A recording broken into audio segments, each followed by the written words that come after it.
Hi, నేను మీ doctor Abhishek, paediatrician from క్రియాన్స్ హాస్పిటల్, హైదరాబాద్. వర్షాకాలం స్టార్ట్ అవుతుంది కాబట్టి వర్షాకాలంలో వచ్చే జబ్బులు ఎటువంటివి, వాటి నుంచి మనం ఎటువంటి జాగ్రత్తలు తీసుకోవాలి, వాటికి ఒకవేళ వస్తే డాక్టర్ని ఎప్పుడు సంప్రదించాలి అనే దాని గురించి మనం ఇవాళ డిస్కస్ చేద్దాము. ఫస్ట్, వర్షాకాలంలో ఎటువంటి డిసీజెస్ వస్తాయి? వర్షాకాలంలో వచ్చేవి ఫస్ట్ వైరసెస్ అనేవి బాగా గాలి ద్వారా వ్యాప్తిస్తాయి. రెండోది, దోమలు పెరుగుతాయి కాబట్టి దోమల ద్వారా డెంగ్యూ, మలేరియా, చికెన్ గున్యా లాంటి డిసీజెస్ కూడా స్ప్రెడ్ అవుతాయి. మూడోది, కంటామినేట్ వాటర్ ఉంటాయి కాబట్టి తద్వారా టైఫాయిడ్, కలరా ఇలాంటి ప్రాబ్లమ్స్ వస్తుంటాయి. వీటి నుంచి నివారించడం ఎలా అంటే శుభ్రమైన వాటర్ తాగడము, ఓవర్ క్రౌడింగ్, గుంపులుగా వెళ్ళడము, ఇంట్లో గ్యాదరింగ్స్ పెట్టుకోవడం అవాయిడ్ చేయడము, తర్వాత దోమల నుంచి నివారించడం అంటే దోమతెర వాడడము, మస్కిటో రెపెలెంట్స్ వాడడము, పిల్లలకు ఫుల్ స్లీవ్స్ బట్ట వేయడం, ఇలాంటివి చేయడం వల్ల దోమల నుంచి మనం నివారించవచ్చు. మంచి ఫుడ్ తీసుకోవడం, ఫ్రూట్స్ తీసుకోవడం, వెజిటేబుల్స్ తీసుకోవడం, తద్వారా ఇమ్యూనిటీ పెరగడం, ఇది కూడా మనకు డిసీజ్ రాకుండా కాపాడుతుంది. ఇక్కడ ఒక ముఖ్యమైన విషయం ఏంటంటే చాలామంది కామన్ కోల్డ్కి ఫ్లూకి కన్ఫ్యూజ్ అవుతున్నారు. కామన్ కోల్డ్ అంటే ఏంటిది, ఫ్లూ అంటే ఏంటిది? కామన్ కోల్డ్ అంటే సాధారణ జలుబు. అంటే ఒకవేళ సాధారణ జలుబు చేళ్ళకి వస్తే చేళ్ళకు ముక్కు కారడము, కొంచెం గొంతులో ఇరిటేషన్ ఉండడము, కానీ చేళ్ళు యాక్టివ్గా ఉండడం, ఆడుకోవడం ఉంటుంది. ఒకవేళ జ్వరం వచ్చినట్టయితే మైల్డ్ ఫీవర్ 99 నుంచి 100 డిగ్రీల వరకు ఉంటుంది.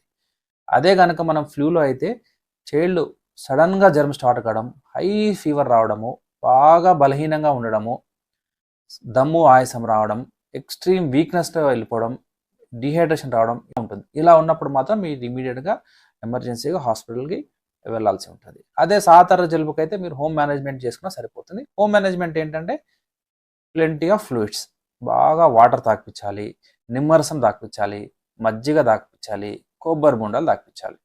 ఫుడ్ ఇవ్వాలి అవసరమైనంత మోతాదులో, ఫోర్స్ఫుల్గా ఫీడ్ చేయాల్సిన అవసరం లేదు. మళ్ళీ వెజిటేబుల్స్, ఫ్రూట్స్ కూడా ఇస్తే ఇమ్యూనిటీ అనేది ఫాస్ట్గా రికవరీ అవుతుంది. ఒకవేళ జ్వరం ఉంటే పారాసిటమాల్ వేసుకుంటే సరిపోతుంది కామన్ కోల్డ్కి. తర్వాత ఫ్లూ వ్యాక్సిన్ అనేది ప్రతి ఇయర్ తీసుకుంటే మీరు ఇలాంటి ప్రాబ్లమ్స్ నుంచి మ్యాక్సిమం అవాయిడ్ చేయవచ్చు. ఒకవేళ వచ్చినా కూడా సివియారిటీ అనేది చాలా తక్కువ వస్తుంది. మీకు ఇక్కడ కొన్ని ముఖ్యమైన రెడ్ ఫ్లాగ్ సైన్స్ చెప్తాను.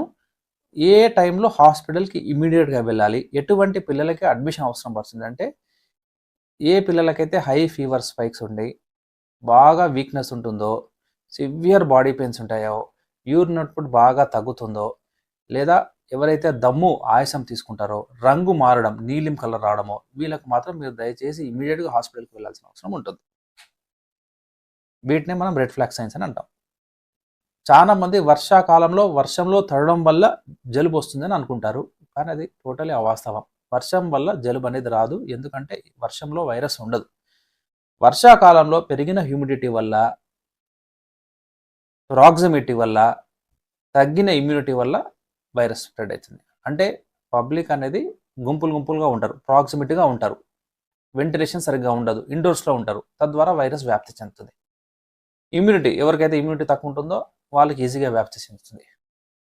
ఇక్కడ మనం ఏం చేయాలంటే అండి, ఎవరైనా పిల్లలు దగ్గినా, తుమ్మినా వాళ్ళ ఎల్బోని అడ్డం పెట్టుకోవడము, చేతులని అడ్డం పెట్టుకోవడం. చేతులు అడ్డం పెట్టుకోవడం వల్ల వాళ్ళు అదే చేయని మళ్ళీ కంట్లో, ముక్కులో పెట్టుకోవడము, డోర్ నాబ్స్ని టచ్ చేయడము, హ్యాండిల్ డోర్స్ని టచ్ చేయడం వల్ల వైరస్ అనేది స్ప్రెడ్ అవుతుంది. అలా కాకుండా మనము దగ్గినప్పుడు మన ఎల్బోని అడ్డం పెట్టుకోవడం, లేదా హ్యాండ్ కర్చీఫ్, టిష్యూ కానీ యూజ్ చేయడం వల్ల వైరస్ వ్యాప్తి అనేది తక్కువ జరుగుతుంది.